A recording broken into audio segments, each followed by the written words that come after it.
السلام علیکم، مارچ نیوز کے ساتھ میں ہوں انیتا عباسی۔ جس لانگ مارچ کی ڈیٹ پہ ڈیٹ دی جا رہی تھی کہ آج ہوگا کل ہوگا، سو فائنلی عمران خان صاحب نے یہ ڈیسیجن لے لیا۔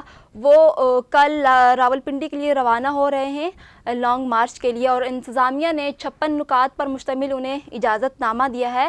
تحریک انصاف کو فیض آباد کے قریب دھرنے کی اجازت دی گئی تھی، اور اس کے علاوہ ساتھ ہی دارالحکومت جانے والے کئی راستوں کو سینکڑوں کنٹینرز کھڑے کر کے مکمل سیل بھی کر دیا گیا تھا۔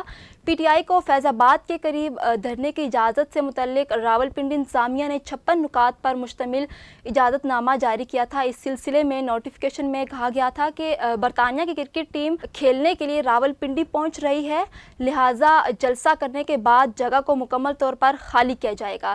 چیئرمین پی ٹی آئی اور کارکنوں کو اجازت نامے پر عمل کی ہدایت میں نوٹیفیکیشن راولپنڈی پولیس کو جلسے کی تمام ضروری سیکیورٹی اقدامات کرنے کی احکامات بھی جاری کیے گئے تھے، اور ساتھ ہی وضاحت کی گئی تھی کہ چیئرمین پی ٹی آئی اسلام آباد انتظامیہ اور سیکیورٹی اداروں کی جانب سے طے شدہ راستے استعمال کریں گے۔ عمران خان جلسے سے پہلے اور جلسے کے بعد جو ہے وہ سن روف والی گاڑی کا استعمال بالکل بھی نہیں کریں گے، اور اس کے ساتھ ہی اجازت نامے میں یہ بھی ہدایت کی گئی تھی کہ علامہ اقبال پارک کو کارکنان کے رکنے کے لیے استعمال نہیں کیا جائے گا، اور پروگرام کے بعد تو بالکل خالی کر دیا جائے گا۔ جلسے اور دھرنے کے دوران ریاست مخالف نعرے بازی کی تو بالکل بھی اجازت نہیں ہوگی۔ ٹریفک پولیس کی جانب سے جاری ٹریفک پلان پر مکمل طور پر عمل درآمد کو یقینی بنایا جائے گا۔ اور اس کے ساتھ ہی آج وزیر داخلہ رانا ثناء اللہ نے پریس کانفرنس کرتے ہوئے کہا کہ ایجنسیوں کی رپورٹ ہے کہ عمران خان کو خطرہ ہے، کل کا جو اجتماع ہے وہ خان صاحب ملتوی کر دیں، جلسے میں دہشت گردی بھی ہو سکتی ہے۔ اور انہوں نے کہا کہ عمران خان کے پاس ابھی بھی وقت ہے کہ اجتماع جو ہے وہ ملتوی کر دیں۔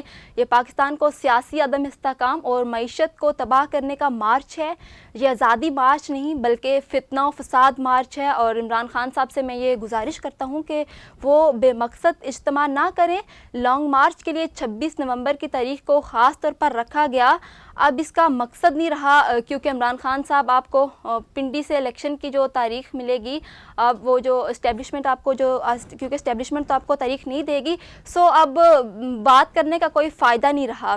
ان الفاظ کے ساتھ میں آج کے پروگرام کی کلوزنگ کرتی ہوں۔ تو رہی بات آزادی رائے کی، تو وہ آزادی رائے جو ہے وہ ہر انسان کو اس کا حق حاصل ہے۔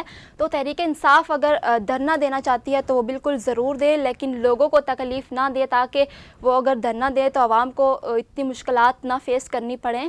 فی الوقت کے لیے اتنا ہی، اگلے پروگرام تک کے لیے مجھے دیجیے اجازت، اللہ نے کے پاس۔